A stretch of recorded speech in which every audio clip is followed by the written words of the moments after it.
chest is still a little lower than his back. Yeah, it's better. Because he wants to just lift his neck by lowering right underneath you. And we want him to just bring his core together a little bit more. When you're thinking about putting his neck down, I want you to kind of picture this in your head.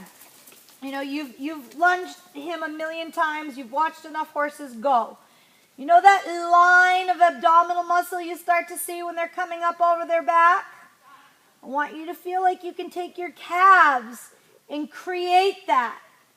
I want you to think about pushing his core up as you push his neck down with your just even a little wider aim, but push his core up. Get him to lift his belly and get his back up with for a better place to you to sit. Think about, you know, if there's 2 inches of space between all of his ribs, push the rib cage together a little bit more. So that he lifts his back and gives you, and then put his neck down again.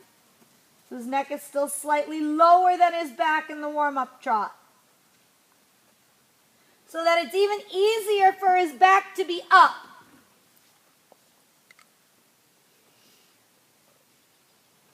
Yeah, that's better, Ruth.